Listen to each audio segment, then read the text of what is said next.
앞서 이현석 대표님이 주신 것 보면서 사진이라는 것이 어떤 거구나, 제가 갖게 된 그 주제하고 더불어서 생각을 하게 됐는데요. 사진기, 저는 스캔이라는 주제를 키워드로 다양한 이야기를 할 생각인데, 사진기라는 생각을 하게 됐어요. 사진기는 예술인가요? 기술인가요?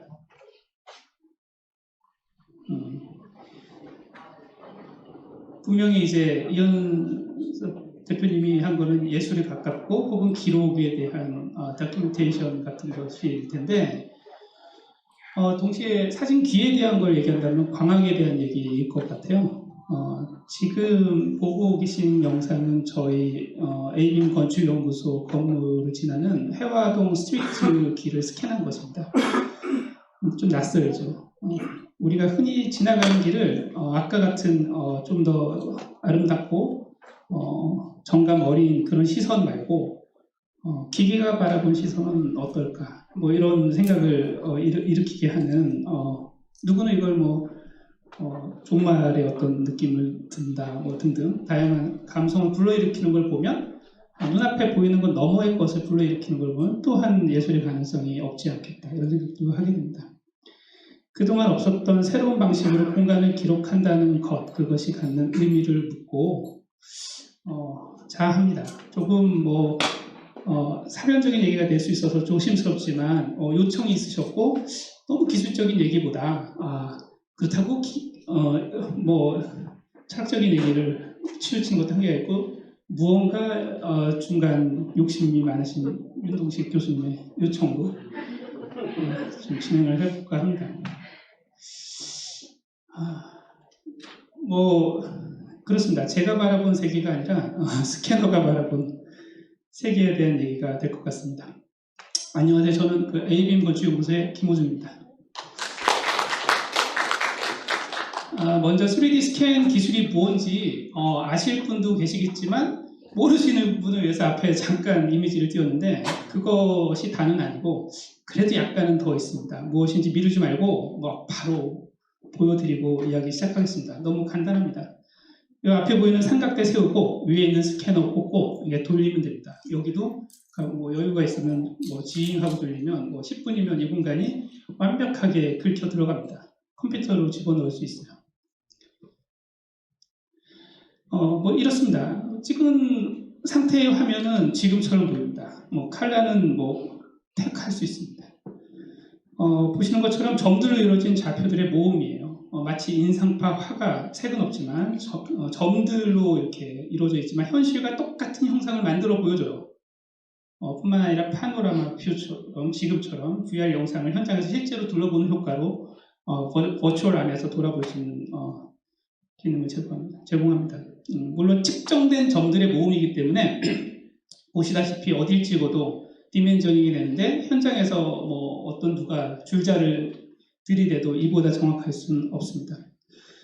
이 프로젝트는 제가 설계하고 10분까지 한 리모델링 프로젝트인데요. 평면이 조금 틀어져 있어요. 대충 보시면 형상 아실 거예요. 내부에 중층으로 만들기 위해서 매우 타이트한 층고 설계가 요구되는데, 지금 그 점 데이터로 이 정도의 형상, 틀어진 형상으로도 현장에서 줄자만으로 하기는 너무 어려웠어요. 특히 얘는 한계가 있는 높이의 중층을 지금처럼 걸기 위해서, 그리고 하지 작업 등등을 아주 타이트하게 디자인하기 위해서 굉장히 많은 정밀도가 요구되었습니다. 아니었으면 그냥 아시잖아요. 퉁 치고 넘어가잖아요. 그죠? 여기 약간 5cm, 50cm, 에이 그냥 덮어, 이럴 수 있을 텐데 그렇지 않고 미리 단위로 계획할 수 있습니다. 좀 길어지면 안 되는데, 그 고척돔에 지금 리모델링 하는 프로젝트 있는데, 거기도 다른 게 아니에요. 가면 아무것도 없습니다. 그냥 거기에 서울 책 보고 하는 그게 있는 1,500평 정도 되는 거 지금 계획 중인데, 설계사무소에서 고민하다가 비용을 크게 들이고 스캔을 의뢰했어요. 목적은 하나입니다. 천정고가 너무 낮으니까 1,500평인데 그냥 한 3m도 안 돼. 그러니 답답하니까 오픈 천장으로 해서 그 사이사이의 공간을 다 찾아 먹으려고 스캔을 한 거죠. 실내 디자인 학회 맞죠? 그래서 꼭 필요하실 것 같다 생각이 듭니다.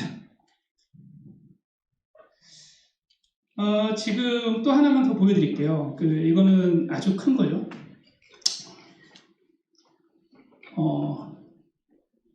예술센터인데 역시 이건 신축의 경우입니다. 아까 리모델링이었으면 신축에서 3D 스캔은 왜 필요할까요?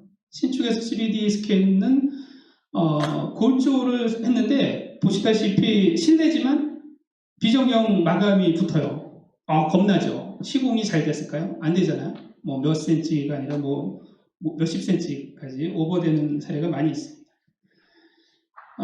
그러다 보니까 실제 골조와 계획 도면과 간섭이 발생한 부분을 동시에 배치하여 확연한 차이를 이렇게 드러내는 작업을 시공 전에 인테리어 업체, 국보 디자인이 저희한테 의뢰해서 3개월 그리고 다른 공정을 6개월 같이 저희가 BIM 모델링 해가면서 스캔 데이터를 기반으로 역설계라고 뒤에 설명드립니다. 그렇게 해서 현장에서 스프레이 마크도 하고 이를 할석할 건지 마감으로 디자인 변경을 할 건지를 의논하게 되었습니다.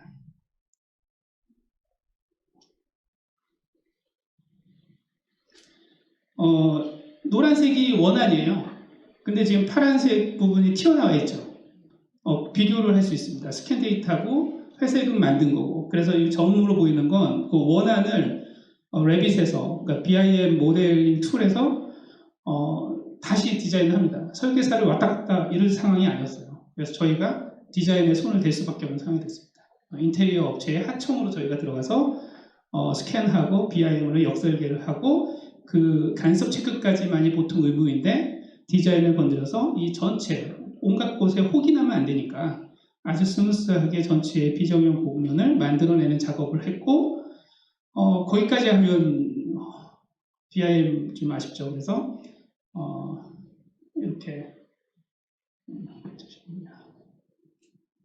이렇게 뒤에 보면 나오게 될 텐데 하지 작업들을 도면을 다 쳐서 서브스트럭처 부분에 이런 곡면은 3차원으로 되어 있기 때문에 미리 다 시공 계획도를 만들어서 현장 제작 설치할 수 있었습니다. 이렇게 보여드려서 대충 이제 3D 스캔과 BIM 그리고 여러분이 하는 일과 연관관계를 찾을 수 있으리라 생각합니다만 그래도 하나만 더 보여드리고 재미없는 얘기를 시작하겠습니다. 이건 이제 근대 문화재예요. 나바의 성당이라고. 대체로 저희가 했던 것 중에 설명드리기 좋은 걸로 하다 보니까 좀 반복되는 자료 화면이긴 한데 빔 안에서 포인트 원 클릭, 투 클릭하면 이렇게 어디든 투시도가 보여지죠. 근데 이건 스틸 고정된 투시도가 아니라 돌아다닐 수 있죠. 보시면 아까 익숙하시겠지만 노란색으로 만들어진 거는 역설계한, 그러니까 만들어진 포인트 기반으로 만들어진 거고 이것은 애초에 레퍼런스가 되어 있는 기존에 있는 도면이 참조되어 한 모델링 안에 3차원에 배치되어 있는 모습입니다. 노란색은 모델링이에요. 보시다시피 점점 되어 있는 것들은 대체로 꾸불꾸불합니다. 그리고 천정은 닫혀 있었는데 기계를 살짝 올려서 몇 군데, 3-4군데만 올려도 이 어두운 거랑 상관없이 스캐닝은 되거든요. 그래서 저 깊은 곳까지 정확한 치수를 체득할 수 있습니다. 삐뚤하다 그랬죠? 얼마나 삐뚤한지 보시면 여기 보시면 이제 노란 거는 이미지너리 라인, 그죠? 우리가 모델링 할 때 자를 긋지 않습니까? 그렇고 이제 요거는 점을 트레이싱해서 만든 것, 그것과의 편차를 놓고 우리는 나무 부재가 곧지 않다는 걸 알지만 이미지너리 라인에 의해서 얼만큼의 편차를 갖고 있고 그게 얼만큼의 위험을 갖고 있을지 구조계산 데이터를 넘겨서 해석을 하는 그런 데이터입니다. 아주 옛날된 레퍼런스와 겹쳐놓고 굉장히 삐뚤하죠. 하지만 우리는 수직 편차 등을 이렇게 직선 등을 그려서 보여줄 수 있습니다.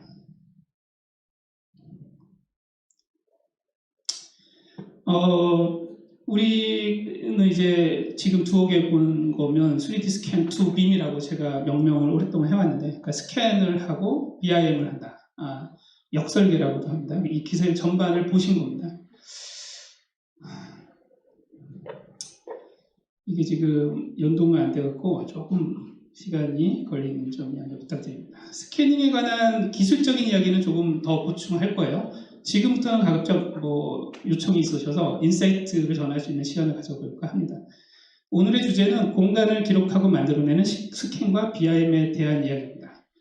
건축가가, 그러니까 여러분들은 실내 디자인학과, 실내 건축학 협회, 뭐 건축가 협회 뭐 등등 있는데 저는 통칭 건축가라고 합니다.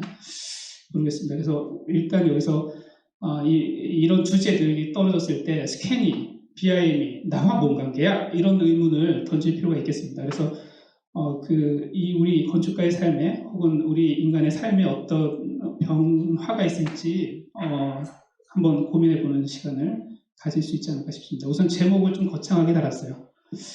요구에 의해서. 키워드를 하나씩 잠깐 보면 미래를 그리는 공간 기록 좀 이상하지 않아요? 기록은 옛날 것을 기록하는 거잖아요. 없어질 것 같은 거, 현재 거, 그죠? 그런 걸 기록하는 건데 제가 제목을 미래를 그리는 공간 기록 뒤에 설명할 텐데 그렇습니다. 공간 우리가 다루는 거죠. 3차원 세계죠. 우리가 익히 우리를 둘러싸고 있는 공간.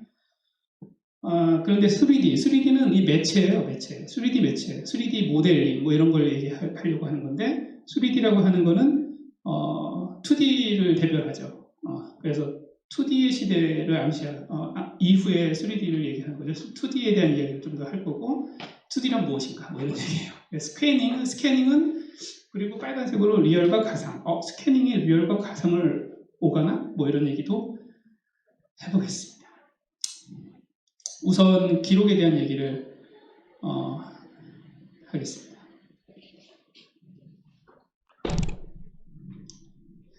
기록이란 벌어진 사건, 사물에 관한 것을 나중에 재생이 가능하도록 남겨두는 행위이다. 제가 그냥 상식의 수준에서 나열을 해봤습니다. 맞는 것 같죠? 전통적인 기록의 방식을 나열해보자면 아까 보여주신 뭐 사진도 있을 거고 청각자료 이런 걸 기록하는 말이나 음악 같은 걸 기록하는 문자나 악보 등이 있고 녹음기, 뭐 필름, 테이프, 디스크, 종이 뭐 이런 것들이 있을 것 같습니다. 장면 등 시각 정보를 기록하는 스케치나 사진, 영상 등도 있겠습니다. 그런데 우리가 일상에서 겪는 이 모든 순간, 매 순간, 지금 이 순간을 하나도 빠짐없이 완벽하게 총체적으로 다 기록할 수 있을까요? 사실 매 순간은 소리, 장면, 냄새, 촉각 등 동시에 존재하는 감각의 종합이죠. 그 종합적 사태는 총체적으로 기록될 수 없습니다. 없죠. 왜냐하면 종합적 사태 그대로를 기록할 수 있는 매체, 수단이 우리 인류에게는 아직 없었기 때문이라고 생각합니다. 그럼에도 인간은 매 순간 의미를 부여잡기 위해서 애써왔습니다. 그런데 전체를 부여잡을 수단이 없었던 우리가 선택했던 것은 사실 굉장히 천재적인 방법이었는데 이 얘기가 주제인데요. 그건 생략이라는 방식이었습니다. 생략이라는 기술. 그러니까 바로 언어가 그렇죠. 뻔히 아는 얘기겠지만 건축가의 이야기 끌고 가보고 싶은 거예요. 우리가 꽃이 앞에 있습니다. 꽃이라는 사물 자체를 온전히 담을 수는 없어요. 하지만 브릴리언트하게 인간이 고안해낸 것은 꽃이라는 이름 언어를 부여함으로써 소통 가능한 해석된 실체를 얻게 되었습니다. 그런데 그러기에 꽃이라 말하는 순간 대신에 이제 꽃의 향기, 빛깔, 뭐 촉촉함, 뭐 꽃을 감싸고 있는 습기, 분위기, 꽃을 주고받는 사람 간의 어떤 관계, 감정 이런 것들은 다 거세된 채 채집될 뿐입니다. 그 모두를 잡아줄 방법은 없었습니다.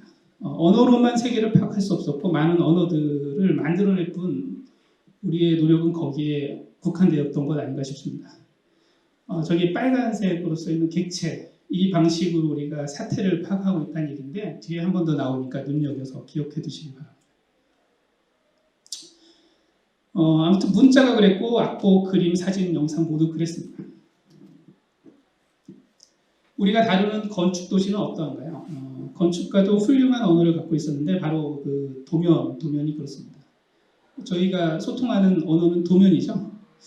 개인적으로는 도면이야말로 진짜 인간이 고안한 언어를 우리가 알고 있는 말 이런 거, 뭐 한국어 이런 걸 넘어서 가장 천재적인 발명품이 아닌가 저는 개인적으로 생각하게 되었습니다. 스캔과 BIM을 자꾸 다루다 보니까 이런 생각을 하게 됐는데 말과 글 언어는 형이상학을 담았죠. 왜 잡혀지지 않는 세계를 이 언어로 포획해서 우리 의사소통을 만들어낸 것 같습니다. 문학, 철학, 수학, 과학이 그랬었습니다.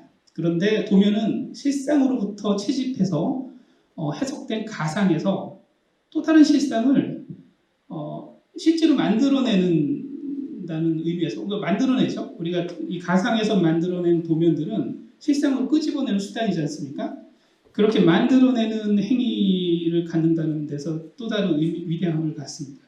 도면은 가상에서 해석된 도안, 디자인을 나 아닌 사람의 손을 빌어서 사물을 제작해내게 했습니다. 멀리서 아프리카에서 도면만 갖고 있으면 내 아키텍트 김아무개가 설계한 걸 똑같이 의도대로 지을 수 있습니다. 옷과 가구도 그렇고요. 조명, 자동차, 배, 비행기, 그리고 건축이 당연히 그랬습니다. 우리를 둘러싼 인공물 세계 전체를 구축해낸 언어가 다름 아닌 도면이라는 생각들을 한번 해보셨을까요? 도면이 없이 지을 수 있는 사물은 혼자서도 만들 수 있는 쪼물락쪼물락 할 수 있는 장난감이나 뭐 조각 이 정도 아니었을까 싶습니다. 간의 수공업을 거쳐서 산업이 되면서 도면이 없이 집을 짓는 일은 이제는 더 이상 없죠. 그렇게 집은 전 세계에 덮여갔는데 그게 우리를 지금 에워싸고 있는 지금 보이는 전체라고 생각하니 참 대단한 언어, 도면은 그 대단한 언어가 아닐 수 없다는 생각이 듭니다. 지금 우리가 사는 세계는 3차원입니다. 그죠? 3차원입니다. 근데 우리가 갖고 있는 매체가 뭐였죠? 인류에게는 현재까지 2디멘셔널한 2차면의 종이밖에 없었다고 봐야 될 것 같습니다. 실상은 3차원인데 해석을 거쳐 짓고자 하는 것도 3차원이었어요. 왜? 머릿속에 2차원으로 생각이 먼저 들어오지 않습니다. 우리는 뭔가 3차원으로 세상을 살고 3차원으로 인지하고 인식하고 3차원으로 만들고자 하는 걸 상상해요. 저희는 2차면이 있지 않아요. 우리가 갖고 있던 미디엄 매체는 2차면 종이뿐이었죠.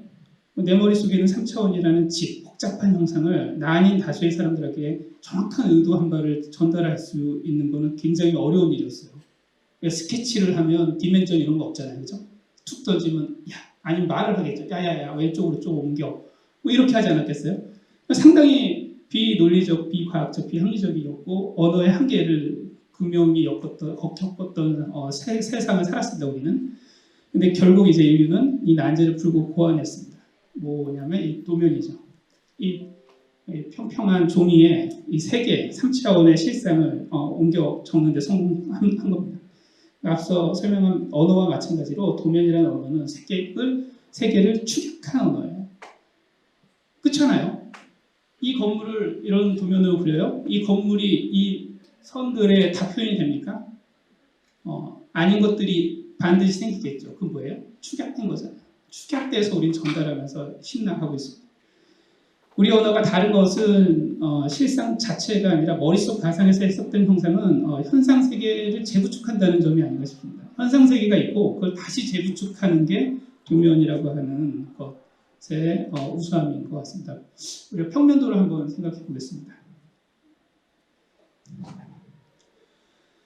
평면도란 정의 내릴 수도 있으신가요? 제가 목이 말라서 교수님 말씀해 주시는 동안 물 한 잔만 먹겠습니다.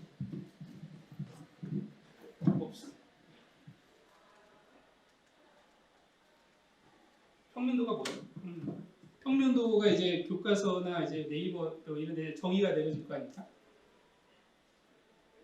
제가 학창 시절에 했던 왜 시험 볼 때 기억이 났는데 찾아보니까 맞는 것 같아요.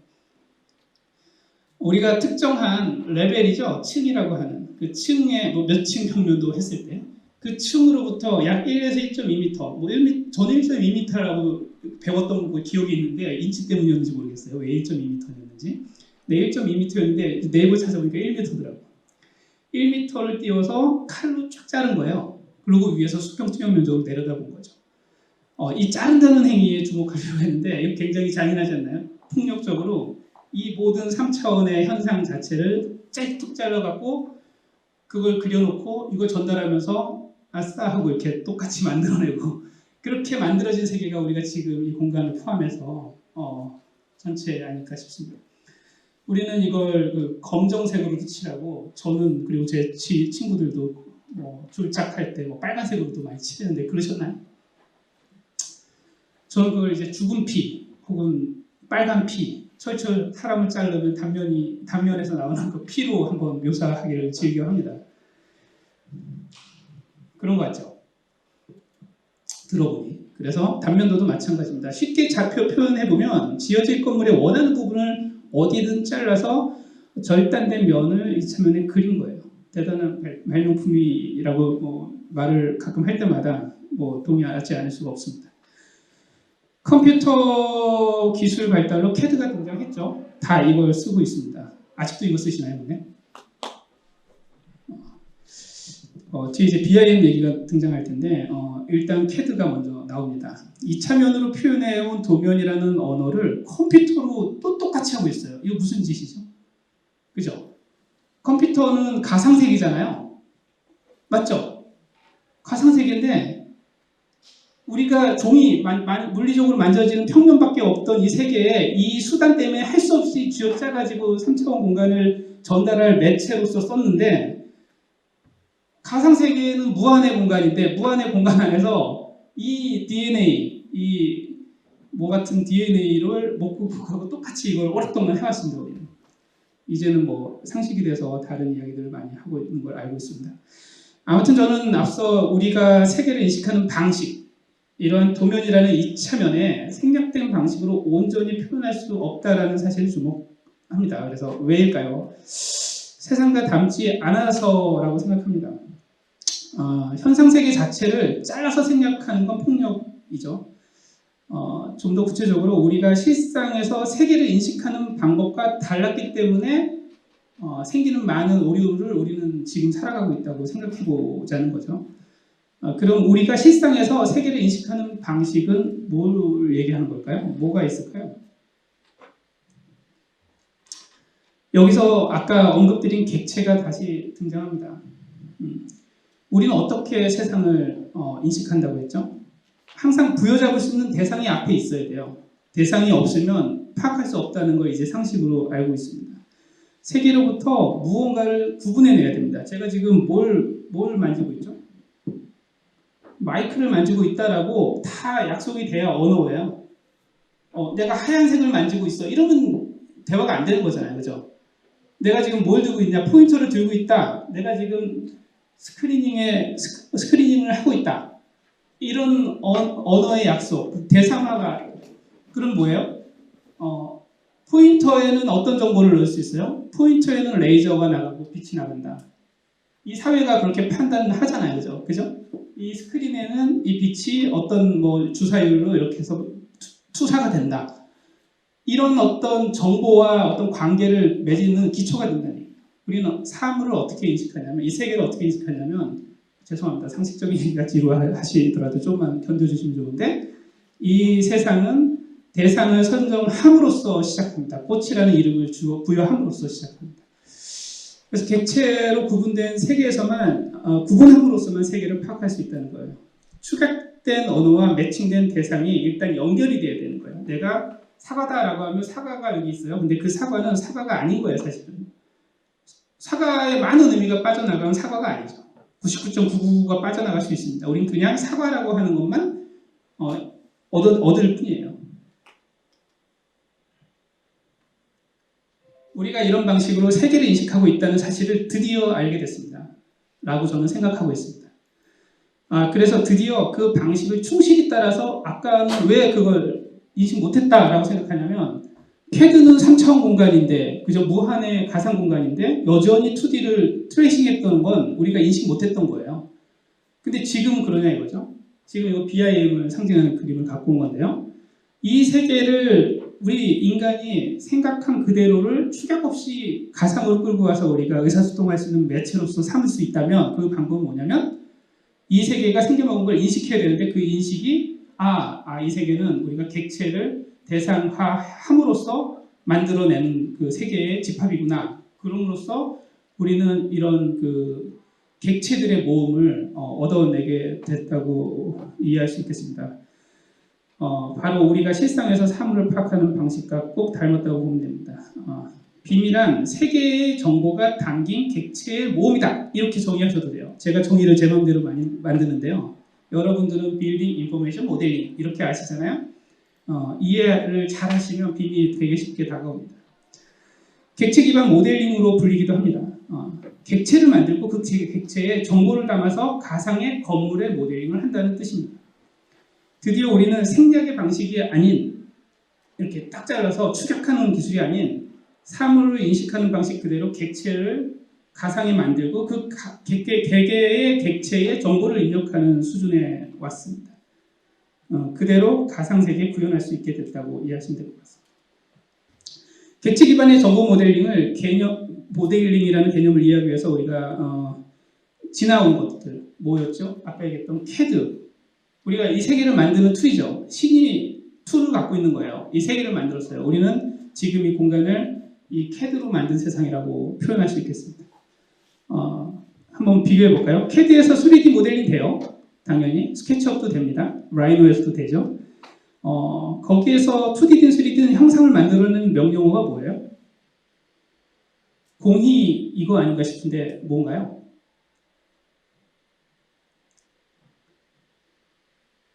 여기 써 있을 때 갖고 왔어요. 저는 항상 답이 아주 화면에 항상 있습니다. 질문할 때.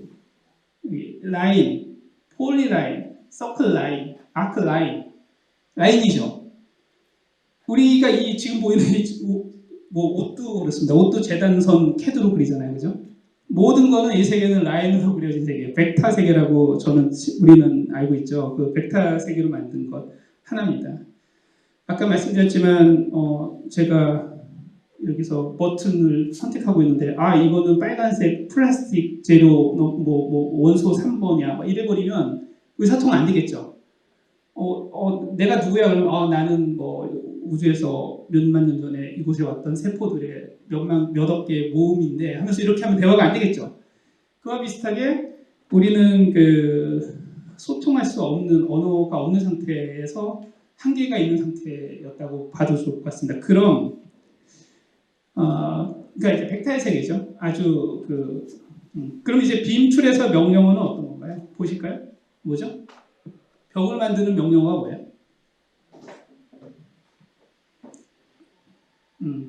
지붕을 만드는 명령어가 뭘까요?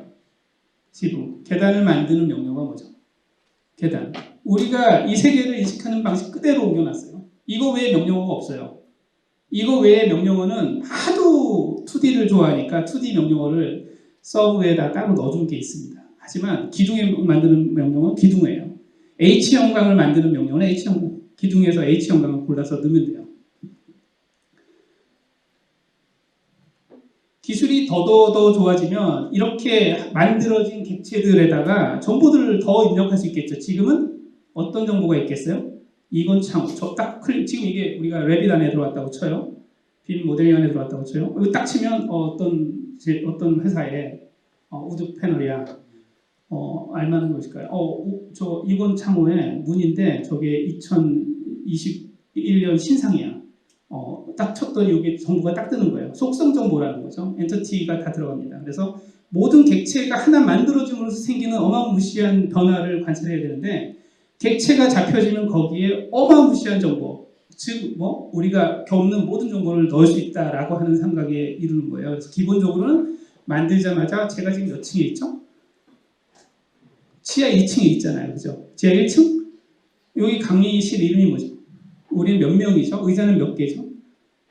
여러분들은 지금 고개를 돌려봐야 되지만 이 신은 알아요. 그리고 우리는 신의 세계 안에서의 신인 거야. 버튼 누르면 그냥 나옵니다. 왜?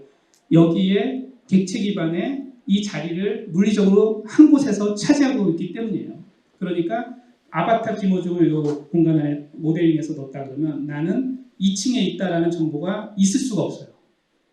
똑같이 B1의 무대 위에 있는 기모종이어야 한다 이 얘기예요. 그래서 그런 어떤 매칭 관계를 확립시키는 데 이르는 다음에 무한의 상상을 다 설명하면 기니 상상력을 믿고 더 진행해 보도록 하겠습니다.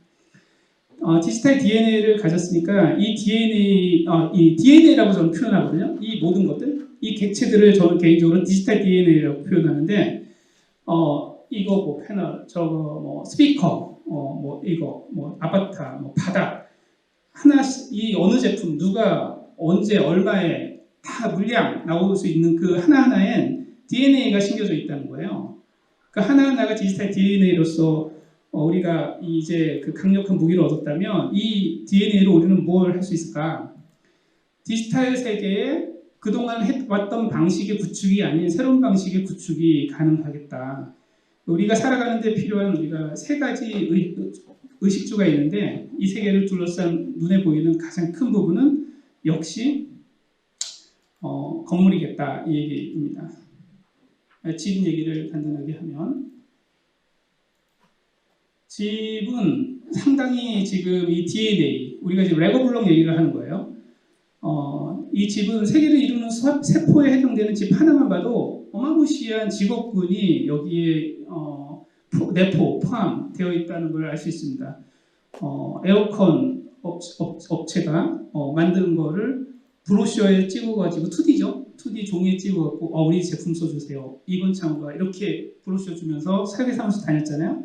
근데 얘네들은 에어컨을 만드는 순간부터 이 공조에 어떤 룸에 딱 넣는 순간 이 룸의 공조량을 계산을 자동으로 하는 알고리즘을 개발하고 창을 딱 클릭했을 때 창은 만드는 순간 그 업체에서 가상으로 라이브러리라는 형식으로 만들어서 빌딩 스마트 협회 등등에 제공을 하면 여러분 디자이너들이 그냥 무료로 내려받아서 디자인에 쓰고 그게 지어지면서 업데이트를 해나가면 그게 디지털에 이루어지는 디지털 세계, 디지털 월드가 구축되고 그것은 아까 최초의 얘기 첫 실상 자체와 떨어져 있는 생략된 기호로서 존재하는 게 아니라 아주 닮은 혹은 그 이상 많은 정보를 담은 상태에서 건물의 생애주기 전체를 따라다니는 그런 종합복합체 여러분 하나하나의 개인의 삶과 같은 그런 존재로 거듭난다 이렇게 이해하실 수 있겠습니다.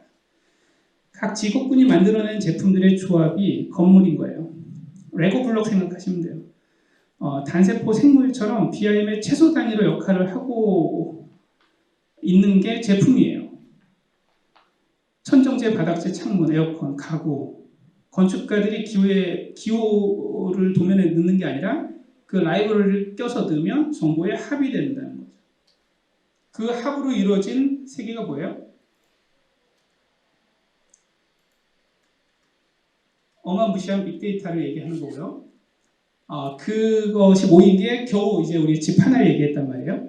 집은 건물, 도시, 세상 우리가 알고 있는 모든 것이 되겠죠. 뭐 이런 얘기였습니다. 결국 건물 하나하나에 담긴 객체의 정보가 DNA가 모여서 뭐 세포가 되고 분자가 되고 뭐 단세포 생물이 되고 복합체가 되고 사람이 되고 이런 것처럼 그 DNA 수만큼 적재되고 우리가 이 실상을 가득 채우는 거예요. 근데 한 사람이 갖는 DNA 수만큼 한 건물이 그 정보를 담을 수 있단 말이에요. 그 건물의 종합으로 건물, 도시, 세상을 만들 일이 앞으로 남겨진 우리의 미션이지 않을까 싶습니다. 이로써 우리는 빔이라는 강력한 무기에 대해서 좀 길게 설명했는데요. 생략 없이 무한의 정보를 탑재할 객체 모델링 기술을 얻었다. 이렇게 생각하면 되겠습니다. 시간이 아까 잠깐 놓쳐서 제가 하는데 도와주실래요? 몇 분까지 하면 되는지. 예. 그러면 제가 한 3분의 2 정도 지난 걸로 이해하시고 조금만 더 들어주시죠. 이제 빔을 이해하게 됐으니까 스캔을 이제 공부하게 됐습니다. 스캔은 초두에 말씀드렸지만 아까 보여드린 게 많은 거예요. 근데 뭐 기술적으로 하자면 그걸로 또 3시간 얘기할 수 있지만 여기는 적절치 않은 공간 같습니다. 그래서 단지 스캐닝은 저 역사적 행렬에서 과연 어떤 역할을 하게 될 것인가 뭐 이런 또 거창한 얘기를 한번 해볼 수 있겠습니다. 스캔을 얘기할 때 앞서 얘기할 수 있는 게 아까 얘기했던 역설계예요. 리버스 엔지니어링이라고 합니다. 쉽게 얘기하면 도면이 없는 실상의 사물 여기 있는데 얘가 아주 오래돼서 도면이 없어요. 이 건물이 100년 전의 건물이야. 도면이 없어요. 그거를 역으로 리버스해서 설계를 엔지니어링이라고 하잖아요. 엔지니어링을 해서 2D 또는 3D 정보체로 만들어내는 것을 역설계라고 우리가 이야기할 수 있겠습니다. 많은 기술이 그랬듯이 역설계라는 기술 또한 전쟁에서 개발이 됐다고 해요. 뭐가 있을까요? 막 싸우고 적산 재산 있잖아요. 적산, 적의 재산 탱크 막 놓고 가면 그 분해해서 일부러 그걸 뺏기 위해서 전쟁을 막 전투를 하고 했다고 해요. 그래서 뺏어서 그걸 막 분해를 해서 재조립해서 자기네 설계 도면을 그리는 거. 역설계입니다.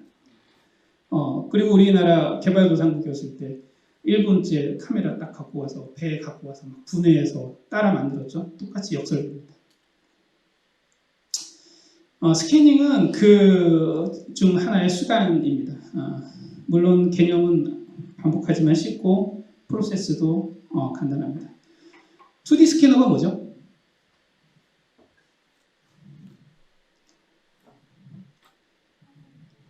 공부가 좀 필요하신 선생님들이죠.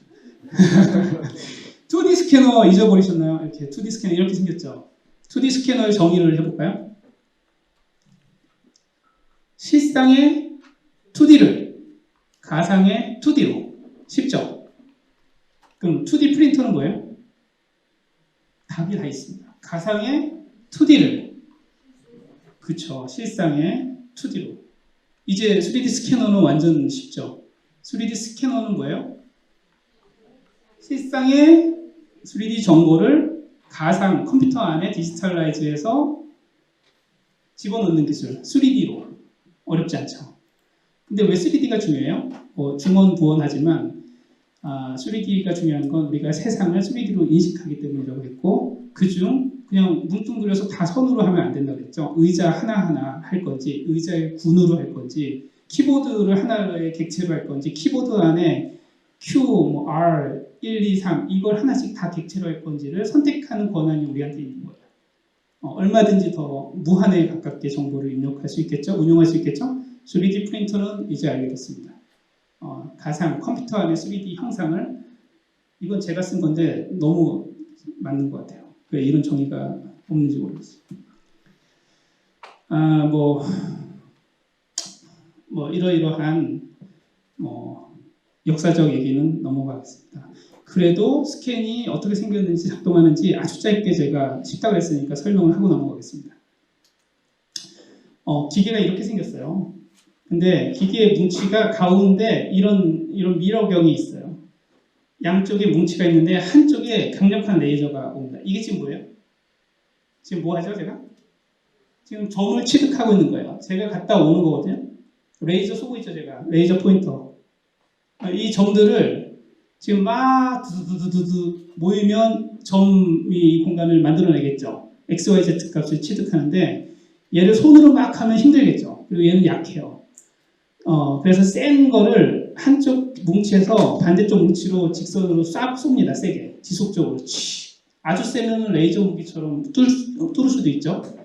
광학 기술로 이렇게 레이저를 쏩니다. 그 다음에 어떻게 해요? 여기 잘 안 나오나요? 이게 이 각도가 45도로 정확하게 미러가 설치되어 있어요.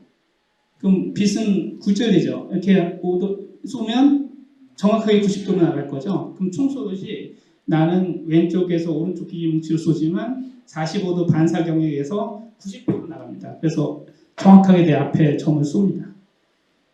그럼 한 점을 취득한 거예요. 그 다음에 어떻게 해요? 거울이 막 돌면 되겠죠. 돌면 어떻게 해요? 이렇게 돌면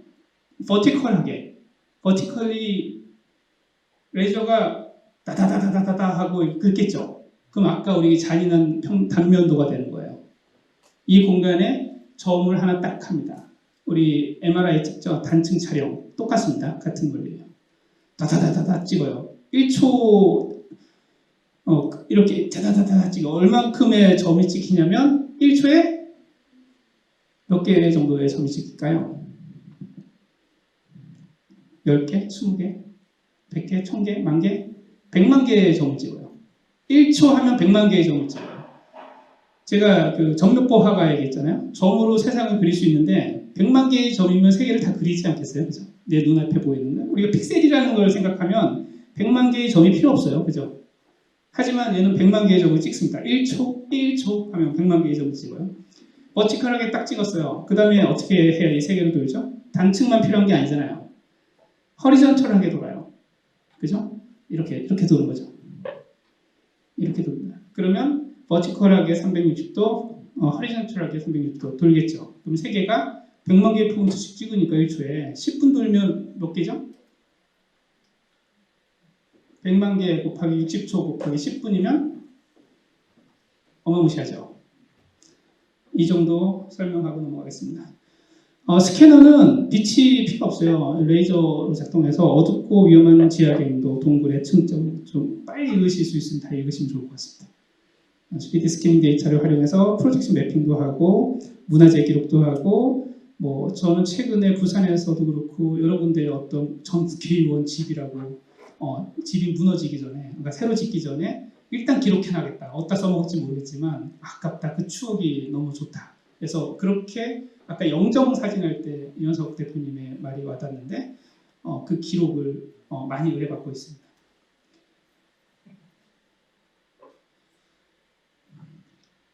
보시는 거는 당연히 문화공간 재생 프로젝트입니다.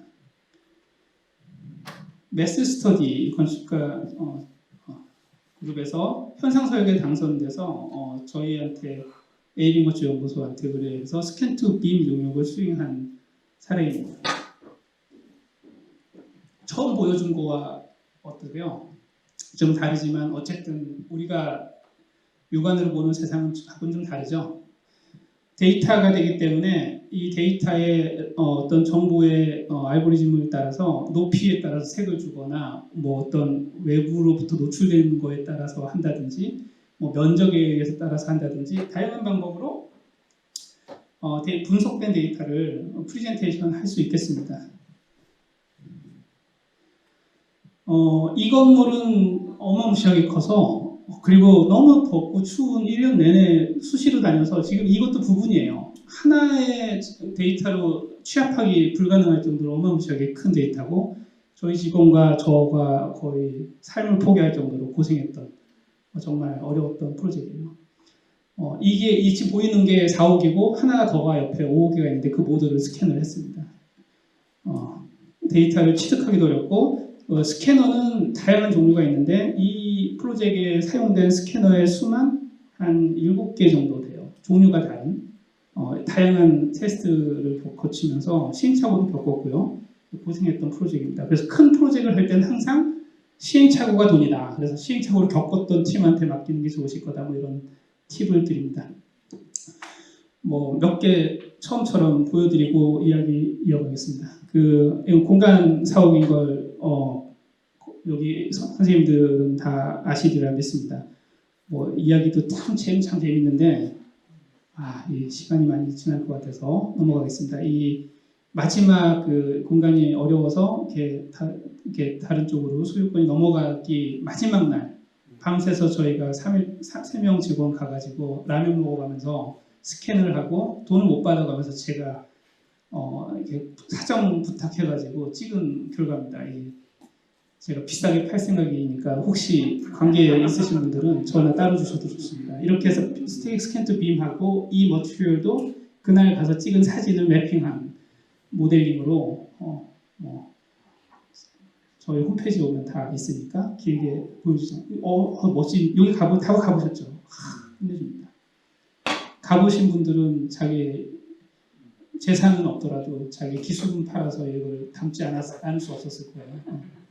근데 이걸 유튜브에 올렸더니 아니지 페이스북 제 답변하게 올렸더니 한 건축가가 아르코에 관계하면서 뭐 하다가 아르코 극장님한테 아니 그 김수근 선생님이 아르코 극장 복잡한데 도면이 아카이브가 안 되냐 해서 바로 일을 연결하게 됐습니다. 그래서 다 보여드리기엔 너무 많은데 이건 아르코 극장이에요. 아르코 극장 김수근 선생님이 어마무시하게 큰 대학로 저희 사무실 앞인데 여기도 몇 개월 동안 제가 수시로 직접 가가지고 저 부분 다 스캔하고 이건 렌더링 서비스로 해드리려고 용역은 아니지만 저희가 만든 걸 애써 저희 포트폴리오도 하고 이렇게 발표회도 쓰려고 그리고 너무 소중한 우리 선배님의 작업이니까 이걸 기록을 어떻게 하면 아티스틱하게 잘 보존해서 프리젠테이션 할까 하고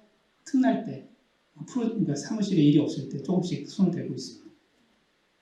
그래서 뭐 이건 긴 거라 다 보여드릴 수 없고요. 저희 작업하는 걸 캡처했습니다. 이것도 이것도 백사마을이에요. 마지막 달동네라고 합니다. 사라질 기록, 아까 이제 이현석 대표님하고 같죠. 다른 방식의 기록입니다. VR 촬영도 같이 했어요. 드론 촬영도 하고 책으로도 기록을 남기고 사진과도 붙어서 기록을 하고 여기 많은 기록화 팀이 붙어서 작업한 거에 일부 특히 이제 스캔 투 빔에 대해서 저희가 맡아서 진행한 사례입니다.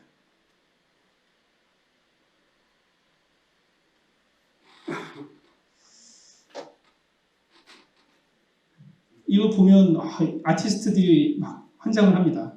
그래서 저한테 아티스트들이 몇 년 전부터 요청을 해서 대표님 하면서 제가 예술 그러십시다 해가지고 데이터를 주고 뭐 영화제하고 이게 워낙 이제 미스트하잖아요. 아까 첫 번째 화면도 그렇고 영화제에 당선이 되고 국제 영화제 뭐 독립 영화제 당선되고 수상하고 그걸 한국에 와서 또 지원받고 그 다음에는 이제 저한테 아주 작은 금액이지만 돈을 주고 또 다른 데 찍고 그러다 이번에 뭐 제주 어디 뭐 문화에서 뭐 몇 달, 4개월 레지던시 프로그램에 당선돼서 또 거기서 하고 또 전시를 몇 달 동안 하고 그때 또 제가 가서 제주도에 숲도 찍고 막 이런 식의 예술가들이 보면 환장할 우리가 보지 못하는 세계에 대한 환상이 있는 것인가 봅니다. 그 틈에 저는 이런 장난들을 저도 합니다. 그래서 일은 일이고 참 힘들고 피곤한 일이지만 저도 뭐 인간이라 저도 한 예술을 하고 싶어서 한쪽에서 뭔지 아시겠어요? 이건 최초 공개예요. 어디서 얘기하시면 안 됩니다. 제가 아직 완성 전인데 제가 아까 보여줬던 뒤에 방금 다시 보여드릴 텐데 거기에 제가 3D 스캔전이라고 하는 전시를 한번 해볼 생각이에요. 저희 해와 스트리트에 많은 어댑터로서 많은 그 아트웍이나 건축가나 이런 공간에 대한 3차원 아카이브와 아트웍과 프로젝션 매핑 등을 엮어서 다양한 실험들을 스캔이라는 것이 우리 시대에 어떤 모습으로 다가오고 전달될 수 있는가에 대한 기획을 하고 있습니다. 이게 뭘까요? 코끼리를 찍으러 치앙마이까지 왔어요. 치앙마이까지 스캐너 들고 며칠을 거쳐서 갔습니다. 신체 일부가 잘려진 코끼리인데요. 이 코끼리가 되게 많았어요. 그래서 그걸 또 아티스트가 어떤 영혼을 담아서 요청을 해서 애써 가서 시간을 많이 써서 다녀왔던 프로젝트입니다. 그래서 역시 플랜트니 뭐 이런 것도 중요하지만 뭐 하여튼 얘기를 진행하겠습니다. 다양한 활용도에 대한 상상을 불러일으키는 것이 아까 그 카메라로 예술을 하듯이 우리가 해석하는 것만이 남은 것 같습니다. 3D 스캔은 지극히 단순한 이렇게 기술임에도 굉장히 독특한 위상을 갖습니다. 가상과 실상의 닮음의 기술이 없어서는 안 될 역할을 하고 있습니다. 이건 제가 아까 보여드린 그 저희 사무실에 제가 프로젝션 매핑한 사례예요. 제가 있는 공간이고 저 건물의 위에 층은 사무실이고 아래는 뭐 전시소하고 다양한 공간으로 쓰고 있는데 그 공간에 당연히 오랜 시간 동안 몇 년 동안 거쳐서 BIM 모델링도 하고 왜냐면 제가 그 리모델링도 이 건물을 했으니까 모델링도 당연히 있겠고 스캔 데이터도 있고 하나가 있는 게 아니라 VR도 있고 뭐 어마무시한 데이터가 막 여기 쌓여 있는 거예요. 저한테는 로봇이라고 불리는 테스트 베드죠. 여기와 스트리트를 모아서 이 공간이 갖고 있는 다양한 그 데이터의 중첩. 그럼 무엇이 실상인가? 만져진 것이 실상인가? 보여지는 게 맞나? 뭐 보여진 걸 다시 영상화 담은 것도 여기에 같이 겹쳐져 있거든요. 뭐 이런 등등의 얘기입니다. 시간 관계상 이거는 아까는 좀 실사를 찍은 거고 이거 넘어가겠습니다. 그래서 뭐 얘기를 이제 후반 거의 다 된 것 같은데요. 스캔이 역서계를 위해서 도구가 알려진 지 오래죠. 그래서 사실은 그 빔으로 시작한 최초의 설계, 그때부터 시작하는 게 매우 중요하다. 리모델링이든, 그럼 우리가 스캔이라는 건 아까 그 BIM이라는 게 어떻게 끝났다고 했죠? BIM이라는 거는 그 그 어떤 그 이 세계의 반영이다 이렇게 아까 말씀을 드렸는데 그 거기에 스캔의 역할은 이 지어지기 전의 계획, 지어지면서의 과정, 철근이 매입되기 전에 배관이 매입되기 전에 실링에 의해서 그럴 때마다 시공 과정 그리고 지어진 다음에 리모델링을 하기 전에 그리고 철거할 때까지 그러니까 건물의 생애 주기를 쫓아가면서 위빙돼야 되는 것 그것이 우리가 이제 가상과 리얼을 오가는 그런 이야기가 아닌가 싶습니다.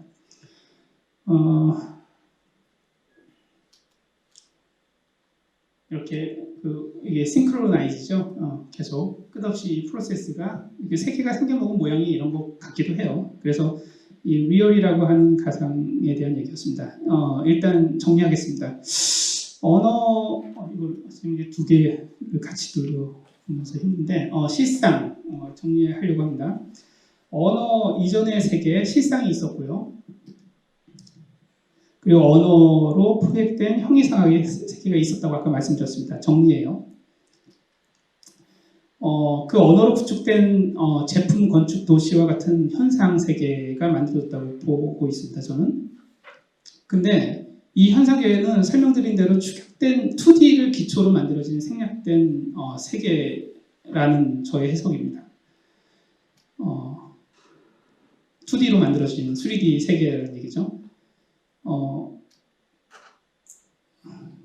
하지만 우리는 압니다.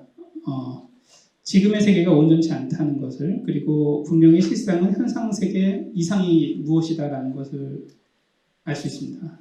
하지만 무모하게도 인간이라는 종족은 언제나 완전에 도전합니다. 생략은 용납을 안 하죠. 왜 생략 없는 정보의 통합을 컴퓨팅과의 과학의 발달에 의해서 지금같이 어떤 개념의 실상을 담는 통찰에 의해서 구현해 나가고 있다는 관찰입니다. 거기에 3D 스캔과 빔, 제 이름을 붙이건데 닮음의 기술이라고 붙여봤습니다. 빔과 스캔 정보를 오가며 위빙되는 것, 그러니까 바느질, 뜨개질 하듯이 왼쪽과 오른쪽, 위와 아래, 그리고 날씨와 실실 그런 것처럼 가상과 현실이 끝없이 반복되면서 업데이트돼 가고 있는 그런 세계로 향하고 있는 것 아닌가가 저의 관찰입니다. 무한의 정보를 담는 객체, 그랬죠? 이 객체는 저한테는 무한의 정보가 담을 수 있죠. 여러분들도 그런 모든 사물, 모든 사람, 모든 건물은 무한의 정보를 담을 수 있는 객체로 이루어지는 실상인데 역시 이 세계, 가상의 세계 역시 그와 동일하다라고 하는 얘기였습니다. 좀 헷갈렸죠? 좀 헷갈렸습니다. 그래서 이 가상과 리얼과 리얼에서 다시 가상으로라는 제목을 붙였던 거고 스캔 투 빔, 포토그라메트리, 디지털 트윈 뭐 이런 키워드들이 같이 얘기될 수 있을 것 같습니다. 제가 굳이 이름을 뭐 실제니 뭐 뭔가 더 편하게 이해할 수 있는 현실이니 이럴 수 있는데 제가 눈치챘는지 모르지만 모든 단어에 뒤에 상을 붙였어요. 그건 이제 그 상맹이라는 단어를 제가 10년 전부터 쓰고 있거든요. 그래서 그 가상과 현상을 구분 못하는 것, 그게 이제 우리가 부지불식간에 살아가는 이 세계인 거죠. 근데 이제 그걸 구분하고 만드는 자가 건축가이고 그걸 통솔을 하고 운영해야 되는 책임이 우리 건축가에게 있지 않을까 생각해 봅니다. 너무 길어서 이 얘기는 넘어가겠습니다. 이 얘기는 다른 건 아니고 이 빔과 이 위빙되는 이 포인트에서 이 세계는 단지 설계, 시공, FM을 넘어서 우리가 갖고 있는 작은 우물을 넘어설 수 있는 관통구, 아주 짧게 설명하면 되지, 그죠? 다시. 그래서 이걸 넘어갈 때도 빔, FM을 넘어갈 때도 빔. 우리는 이 버추얼을 잡는 순간, 우리가 안 잡을 수가 없어요. 왜냐하면 애초부터 3D 빔 모델링을 만들어서 운영을 하면 그 단일로 만들어진 그 가상의 객체 모델링, 객체의 합인 건축물이 계속 한 생명체처럼 딜리버리 되는 거거든요. 태어나서 계속 프로세싱 되는 거예요. 죽을 때까지. 그 과정에서 초등학교의 교육을 받고 대학의 교육을 받고 성형수술한 기록을 남기고 리모델링한 기록을 남기고 철거의 기록을 남기면서 모든 객체 뭐죠?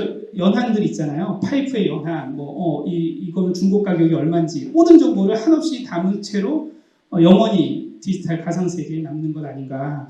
그런 객체들은 사실은 단지 건축의 범위를 넘어서도 things, 우리가 이제 IT, PLM이죠. 그 프로덕트에 대한 세계, 그리고 IT로 넘어가서 이 things가 오브젝트예요. 오브젝트가 객체죠. 제가 계속 반복한 things가 객체인 거예요. 이 객체들을 인터넷 오브 things라고 이미 많이 회자되었던 그런 이 세계 자체의 아주 DNA로서 맞다. 그 전체가 BIM이 있다. 그리고 그 다음에 뭐가 있냐? 뭐 상상해 보면 우리 메타버스까지 가는 거예요. 뭐 어디까지 가냐? 메타버스까지 가는 거죠. 그 이상은 모르겠습니다. 우리 메타버스 뭔지 아시죠? 완벽한 지금 이게 굉장히 큰 산업인 거 아실 것 같아요. 한번 관심 있으시면 키워드 한번 검색하시면 단지 그냥 하는 미래 얘기가 아니라 AI처럼 아주 확 와닿은, 그래서 이 실상과 가상을 구분 못하고 살아가는 이 세계의 비즈니스 모델이 엄청 많이 대두되고 있는 세계로 우리가 살고 있다, 이 얘기입니다. 그래서 드디어 이제 우리가 왜 과거를 기록하는, 과거에 관한 이야기인 기록을, 그것도 3D 공간이라고 하는 것을 3D 스캔과 BIM이라는 것을 갖고 하는 그 기록이 왜 미래에 관한 것인가에 대한 이야기 였습니다. 감사합니다. 끝났습니다. 감사합니다.